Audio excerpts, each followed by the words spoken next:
So anxiety is pretty weird, isn't it? Every time you hear about the term anxiety, always a lot of people end up saying that really it's something that's in your head. And it's just going on in your mind. And look, Shaan, it's just something in your head. Like there's nothing there. We've gotten it checked. We've had everything ruled out. Everything's good. Like it's fine. Like it's nothing serious. Don't worry about it. Just go back to doing what you were doing. But anybody who really struggles with anxiety knows that it's not that simple. Anybody who's really experienced anxiety, and not just like the normal nervousness before an exam or anything like that, knows that anxiety is very, very physical. Now, I really want to make a video about this because I know it plagues so many people.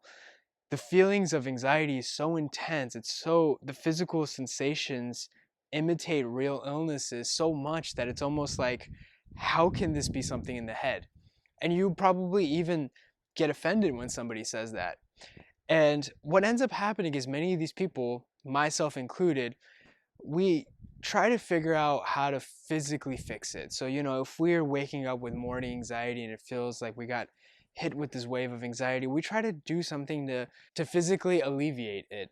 If I kind of have a migraine from anxiety, I'll take an Advil. If my heart starts going, intensely, I may drink some chamomile tea. We always try to focus on each specific symptom and try to mitigate that because they're just so uncomfortable. And while I applaud you and for your wanting to try to eliminate this, I feel like the effort is a little bit misdirected. And if you were to focus your effort on what really matters, you're going to start seeing that all these physical symptoms essentially fall off. So if you don't know who I am, my name is Shaan. I'm here for a quick getaway. I'm here in Panama City, just kind of enjoying the view, enjoying my time here. And I thought this would be a great opportunity because I still get messages from people, hey, do you deal with this physical symptom? What about that physical symptom? Have you ever dealt with this? Like, how do you deal with that? But the answer always seems to be the same. And everyone's like, look, Shaan, you just keep giving me the same generic answers. Well, I'm giving the answers because, well, that's the real answer. If there was a different answer, I would say it. So I really want to break it down in this video, kind of show you step by step what to really focus on, so that once you focus on the anxiety, all these things start falling off. All the physical symptoms start disappearing. So pay attention. So let's go into some of these physical symptoms: dizziness, nausea, choking sensations, increased blood pressure, heart palpitations, skipped heartbeats, shaking, sweating, digestive issues, like all these symptoms. Like if you had to write out exactly how many symptoms anxiety can produce, it would be impossible. There's no way you could write a list. There would always be something missing. There would always be something left out that affects some people but doesn't affect others. And that's the really terrible thing about anxiety, in that it really is physical. And for many people, the physical symptoms are initially the most stressful because these physical symptoms is something they've never really experienced before, and they're so blatantly there to that individual that those are the first things that they want to essentially eliminate. So what they end up doing, they try to find ways to alleviate their physical symptoms. Taking magnesium, taking supplements, doing CBD oils, God knows what else, They try buying all these things, try to focus on each specific symptom. And if you really talk to somebody who has anxiety, they won't say they have just one physical symptom. They'll have like 10. They'll have like this symptom, they'll have like and 9 other symptoms. They'll have one symptom that'll be the most intense for them. For me, it was digestive issues. But for somebody else, it may be nausea, it may be depersonalization. For another person, it may be dizziness, the choking sensation. I've seen it all. So for each individual, everybody has a specific symptom. They'll probably have a bunch, but they'll have one that really throws them off, and they'll have like all these other symptoms. So when I ask them, what symptoms are you addressing? Are you struggling with? And they'll say, dizziness, nausea, digestive issues, choking sensation, sweating, whatever it is, heart palpitations, high blood pressure, whatever it is. And they've gotten that ruled out by their doctor. Every time I say, okay, what else? They'll always start listing other symptoms. But even though they have the symptoms and it's terrible, there's typically one or two symptoms that really throw people off. And what they end up doing is they try to fix that one symptom. Hey, I tried doing beta blockers. I tried, taking Calm, this magnesium supplement. I try anything. It's kind of crazy. I've even heard of some really bizarre contraptions for anxiety relief, and it's absolutely ridiculous. It's just a marketing scheme, and they're always trying to focus on that. And they don't end up getting better. In fact, they probably end up getting worse. They always have, every time they wake up in the morning, they have like this new challenge. They need to keep defeating anxiety. Anxiety becomes their primary motive of the day to just get rid of these symptoms. And even when they start having random other symptoms that are maybe even unrelated to anxiety, they just freak out. They're like, look, I don't want to experience this. I've been trying so hard to feel a certain way and not try to feel, try to experience anything else. And one of the biggest realizations I really had was the understanding that anxiety is not just mental, it is very physical. Because anxiety is more than just being, nervous before an exam or something like that. Anxiety is really survival. And when you want to survive, especially considering we've been designed, for essentially times that were like 100,000 years ago, a million years ago, we're kind of adapted to survive. And so when we need to survive, it's not just mental. Anxiety is not just something mentally we look at. I mean, we're very physically involved too. So we start feeling these physical symptoms. And the real way of really trying to understand, okay, is this really anxiety, is just by getting it ruled out by your doctor. Doctors are incredible at finding physical origins of diseases and stuff. That's one thing they're amazing at. They're really great at diagnosing things.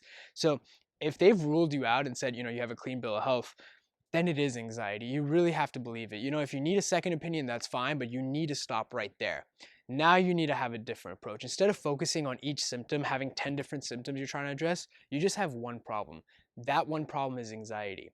If you focus on the anxiety and if you really focus on eliminating the anxiety, all the symptoms fall apart, like one after another. And the best way to really look at it is ask yourself, how were you before you had anxiety? If you didn't have any physical symptoms then, you're not going to have any physical symptoms after. Anxiety can be a temporary problem. These symptoms can be a temporary problem, but what most of us do is that we're kind of in a culture of, if I have a headache, I just take the medication. If feeling dizzy, I take something else. We always try to find ways to eliminate the symptom, but if you can just focus on the root cause, all the symptoms fall apart. And that's not just me, that's everybody I've helped. Every single symptom that they've told me, to a certain point when they're even telling me their symptoms, you almost may even get the sense that I don't care.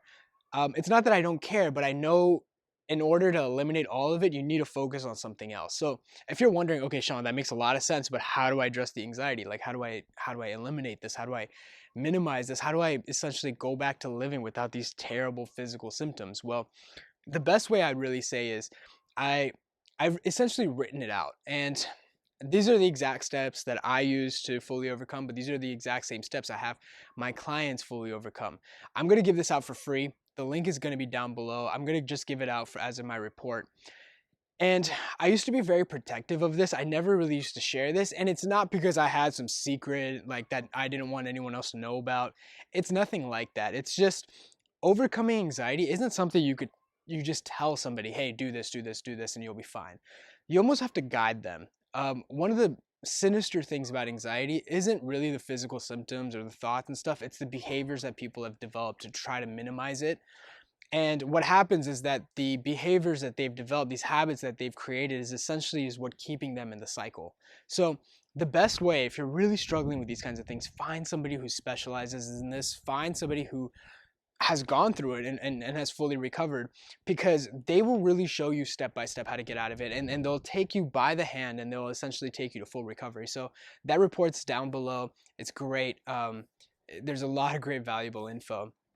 And the last thing I'll say is anxiety in itself tends to be a very lonely path. We have a lot of statistics saying how many people struggle with anxiety. Anxiety tends to be one of the most common mental issues that people, at least in North America, deal with. And yet it can feel very lonely. And so what I've done is I've created a private Facebook group. Now, this Facebook group is unlike any other Facebook group. If you go to any other forum or group, you kind of see there's a lot of negativity in there. There's a lot of people kind of story topping each other. There's a lot of people that are scaring other members in the group, or just kind of panicking and just, making everyone else panic in the group. And there's also, it's a great breeding ground for a lot of misinformation. I really wanted to create a group of people that are very serious about fully overcoming this. They're not interested in coping. They're not interested in managing. They're really serious about fully overcoming this. I've created a group where I'm posting exclusive content that I'm not posting on YouTube, on any other social media platform, that's really dedicated for people to fully overcome. And I'm many of these people, I'm actually specifically guiding them step by step. So if that's you, I'll put the link down below. When you hit the link and request to join the group, it's going to ask you 3 questions. It's very important that you guys answer those 3 questions to the best of your ability. I have no problem having people join the group, but I also need to maintain the integrity of the group. If you don't keep a close eye on these groups, it's very easy to get very toxic very quickly. So we're screening pretty hard. So it's very important that you guys answer those 3 questions. Otherwise, unfortunately, we just can't let you in. So when you hit those 3 questions, hit request, and hopefully I'll see you guys inside. If you guys haven't already, hit the subscribe button, give this video a like, put down below what kind of videos or what kind of topics do you want me to cover. I actually read every single comment, so I may not have a chance to reply, but I definitely read it. And if I see certain people are getting stuck on certain roadblocks, I can make a video that really shows you step by step. But again, the best way is really join that private Facebook group. You're gonna get some really, really great knowledge. So thanks for watching. Take care.